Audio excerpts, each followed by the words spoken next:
कप्तानी चेंज हो जाने के बाद टी20 फॉर्मेट में लगातार चौथी शिकस्त ने पाकिस्तान के शायकीन क्रिकेट को मायूस कर दिया है।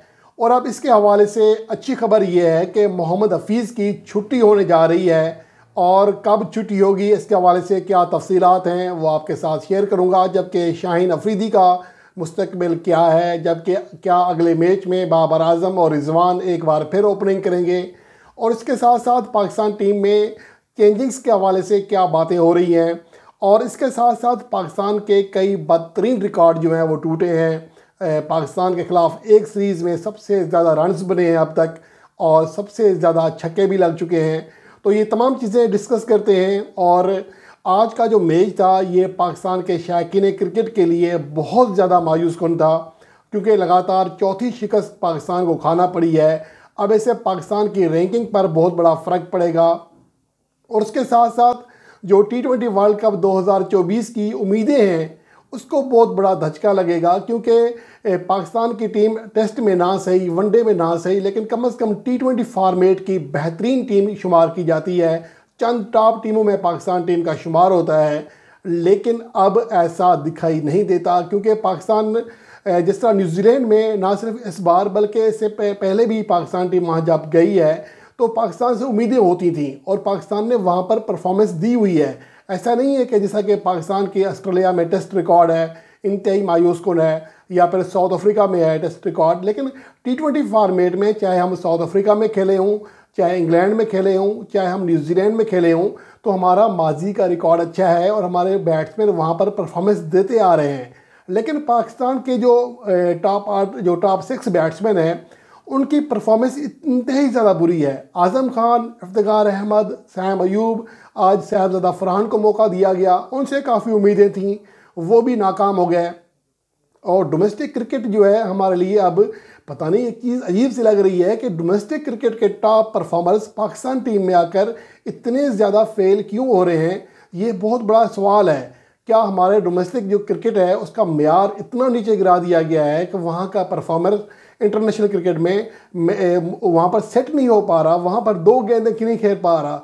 आज साहबजादा फरहान की अगर बात करें, 2023 में पाकिस्तान के तमाम प्लेयर्स जिन्होंने बैटिंग की है टी20 मैचेस में, उनमें सबसे ज़्यादा स्ट्राइक रेट साहबजादा फरहान का था, और जो एतमाद है वो आसमान को छू रहा था, लेकिन आज वो नहीं खेल सके, और उनकी जो बैटिंग है वो आपके सामने सिर्फ 2 गेंदें खेल सके। और उसके अलावा आज जो मोहम्मद हफीज़ की जो छुट्टी है, पहले उसके ऊपर बात कर लेते हैं। 4 फरवरी को ज़का अशरफ साहब का जो टाइम है वो ख़त्म हो रहा है, उन्हें मज़ीद एक्सटेंशन नहीं दी जा रही, नया गवर्निंग बोर्ड बनेगा। और उसके साथ साथ मोहम्मद हफीज़ को भी मुस्तकिल जॉब देने के जो लेटर लिखा गया था, पहले तो उसकी मंजूरी नहीं हुई थी, और अब वाज़ेह तौर पर कह दिया गया है कि मोहम्मद हफीज़ की भी 4 फरवरी को छुट्टी हो जाएगी। वो उनका जो कॉन्ट्रैक्ट था जब तक ज़का अशरफ थे तब तक, क्योंकि उन्होंने अपनी इख्तियारात से तजावुज़ किया था। लेकिन अब अगर ज़का अशरफ भी चले जाते हैं, मोहम्मद हफीज़ भी चले जाते हैं, तो जो पाकिस्तान टीम में चेंजेस हुई हैं उसका क्या होगा। क्योंकि शाहीन अफरीदी को कैप्टन बनाया गया है और रिज़ल्ट आपके सामने है, और जाहिर सी बात है कोई नया चेयरमैन आएगा या नई मैनेजमेंट आएगी तो वो इसको बरकरार रखना नहीं चाहेगी। तो हो सकता है कि मैं वही कह रहा हूँ कि शायकीन क्रिकेट से और बाबर आजम से माफ़ी मांगें, और उन्हें एक बार फिर कैप्टन बनाना पड़ेगा जो हालात लग रहे हैं। और उसके अलावा अहम चीज़ ये भी है कि आज मोहम्मद रिजवान ने प्रेस कॉन्फ्रेंस की है मैच के बाद, तो उनसे जब सवाल किया गया कि ओपनिंग के हवाले से वो क्या कहेंगे, तो उनका मौक़िफ़ वाज़ेह था। उनका ये कहना था कि पाकिस्तान टीम के साथ ज़्यादती तो हुई है कि एक जोड़ी जो कि कामयाब थी उसको तोड़ा गया, और अब ये लाए गए हैं सैम अयूब। तो इसके हवाले से उनका ये कहना था कि मैनेजमेंट ने और कप्तान ने हमें यही कहा है कि हम सिर्फ अल्टरनेट ऑप्शंस देख रहे हैं, आप हमारे पास हैं ही हैं। मतलब कि बाबर और रिजवान जो हैं वो अवेलेबल हैं, वो एज ए ओपनर अभी भी कंसीडर किए जा रहे हैं, लेकिन एक मुतबादल ऑप्शन देखा जा रहा है कि क्या सैम अयूब सेट हो सकते हैं। तो इस तनाजुर में देखा जाए तो शायद जो लगातार 4 मैचेस की नाकामी है सैम अयूब की और पाकिस्तान टीम की, तो एक बार फिर ये हो सकता है कि आखिरी मैच में बाबर आजम और रिजवान को ओपनिंग दी जाए।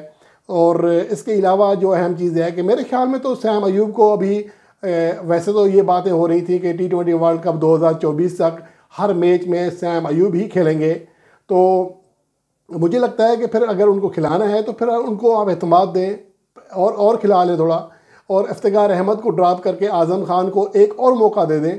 क्योंकि ये होता है कि आज़म खान की जो बदकिस्मती भी कह लें कि वो पाकिस्तान टीम में आते हैं, बिल्कुल उसकी परफॉर्मेंस होती नहीं है, और वो हमेशा ये कहते हैं कि 2 मैचेस के बाद मुझे ड्रॉप कर दिया जाता है जिसकी वजह से मेरी परफॉर्मेंस नहीं होती है।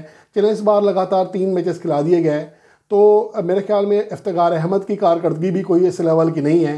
तो आज़म खान को आखिरी मैच खिलाकर कम से कम ये चैप्टर क्लोज़ किया जाए, वो ये ना कहे कि जी मुझे मौके सही नहीं मिलते। अगर इस मैच में भी नाकाम होता है तो फिर उन्हें T20 वर्ल्ड कप 2024 के जो कंसिडर पूल है उससे फिर निकाल दिया जाए। और उसके अलावा जो अहम बात यह है कि इस सीरीज़ में पाकिस्तान के ख़िलाफ़ 803 रन बन चुके हैं, और ये पहला मौका है कि एक सीरीज़ में पाकिस्तान के ख़िलाफ़ इतने ज़्यादा रन बने हैं, जबकि मज़ीद अभी एक मैच बाकी है और 43 छक्के लगे हैं इस सीरीज़ में अब तक पाकिस्तान के ख़िलाफ़, जो कि ना सिर्फ 2 तरफ़ा सीरीज़ बल्कि किसी भी टूर्नामेंट, इवन के T20 वर्ल्ड कप में भी कभी पाकिस्तान को इतने छक्के नहीं लगे, जहाँ पर पाकिस्तान बहुत ज़्यादा मैचेस खेलता है। T20 वर्ल्ड कप 2010 में पाकिस्तान के ख़िलाफ़ 40 छक्के लगे थे, लेकिन वो 6 मैचेस में, जबकि 4 मैचेस में अभी न्यूजीलैंड के ख़िलाफ़ 43 6 लग चुके हैं। और ये मेरे ख्याल में किसी हद तक पाकिस्तान के बॉलर्स की बहुत बड़ी नाकामी है। और यहाँ पर जो सबसे अहम चीज़ है वो ये है कि शाहीन शाह अफरीदी की कप्तानी टेस्ट हो रही है। आज के अगर मैच की बात करें, गो के पाकिस्तान का स्कोर बहुत कम था आज की क्रिकेट के लिहाज से, लेकिन जिस तरह पाकिस्तान ने पहले 3 ओवर्स में, जिस तरह शाहीन अफरीदी ने हरीफ टीम की 3 विकेटें गंवा दी थी, तो उसके बाद पाकिस्तान टीम उनके ऊपर प्रेशर डालकर मज़ीद एक आध विकेट निकाल सकती थी, जिसके बाद जो मोमेंटम है वो बन जाता, लेकिन ऐसा नहीं हुआ। और जो कीवी बल्लेबाज थे वो पाकिस्तान के बॉलर्स पर हावी होने में कामयाब हो गए, और मज़ीद कोई विकेट गंवाए बगैर वो ये टारगेट चेस करते हुए मैच ले उड़े।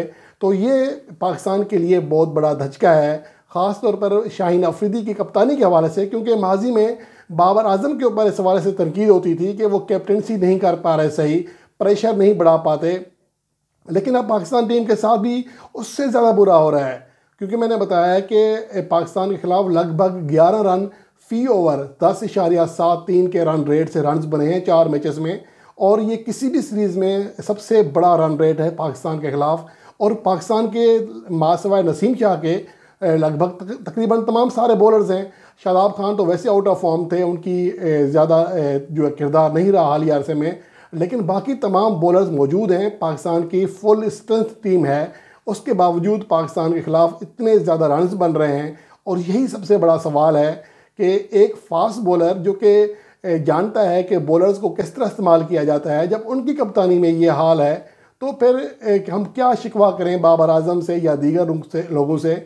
और अहम बात यह भी है कि पाकिस्तान के बॉलर्स को जहाँ मार पड़ रही है वहीं गेंद फेंके जा रहे हैं, कोई चीज़ चेंजेस नहीं आ रही। शॉर्ट पिच गेंदें ना होने के बराबर होती हैं, हारिस रऊफ चले फिर भी मार लेते हैं, लेकिन बाकी नहीं मार पा रहे। और शाहीन अफरीदी को कि आज कामयाब रहे पहले 2 ओवर्स में, लेकिन उसके बाद उनकी भी लाइन और लेंथ वैसी नहीं है जैसा कि माजी करीब में हुआ करती थी। और ये चीज़ें हैं जो कि पाकिस्तान के लिए तशवीशनाक हैं, क्योंकि T20 वर्ल्ड कप 2024 शुरू होने में अब ज़्यादा वक्त बाकी नहीं है। और पाकिस्तान टीम में ये जो अखाड़ पिछाड़ जो सेटिंग हो रही है, ये पाकिस्तान टीम के लिए महंगी पड़ सकती है। लेकिन इसके बावजूद अब पाकिस्तान के पास ऑप्शंस क्या हैं? क्या पाकिस्तान के पास आज़म खान का, इफ्तिखार अहमद का, सैम अयूब का मुतबादिल है? नहीं है, क्योंकि खुशदिल शाह, आसिफ अली, हैदर अली, हमने कई खिलाड़ी आजमाए, कोई भी कामयाब नहीं हुआ। तो ये चूँकि कंडीशन ऐसी थी, और T20 वर्ल्ड कप 2024 जो है वो वेस्ट इंडीज़ में होना है, तो उस लिहाज से शायद सैम अयूब और आज़म खान किसी हद तक हमारी उम्मीद बन सकते हैं, क्योंकि वहाँ कैरिबियन प्रीमियर लीग में वहाँ परफॉर्मेंस दे चुके हैं। गो के T20 लीग का इंटरनेशनल क्रिकेट का बहुत बड़ा फ़र्क होता है, लेकिन फिर भी कंडीशंस के अतबार, क्योंकि हमारे पास ऑप्शंस नहीं है। अगर हमारे पास कोई और खिलाड़ी बैठा होता तो फिर भी हम कहते हैं। तो मेरे ख्याल में अब इन्हीं प्लेयर के साथ गुजारा करना पड़ेगा और इन्हीं प्लेयर के साथ आगे बढ़ना पड़ेगा, क्योंकि T20 वर्ल्ड कप 2024 से पहले अभी भी पाकिस्तान के पास काफ़ी मैचेस हैं। आयरलैंड जाना है, इंग्लैंड जाना है, और इसके अलावा पाकिस्तान के जो मैचेस हैं, ख़ास तौर पर जो पाकिस्तान सुपर लीग के मैचेस आ रहे हैं, तो इसमें भी हमारे खिलाड़ी फाइन ट्यून हो सकते हैं।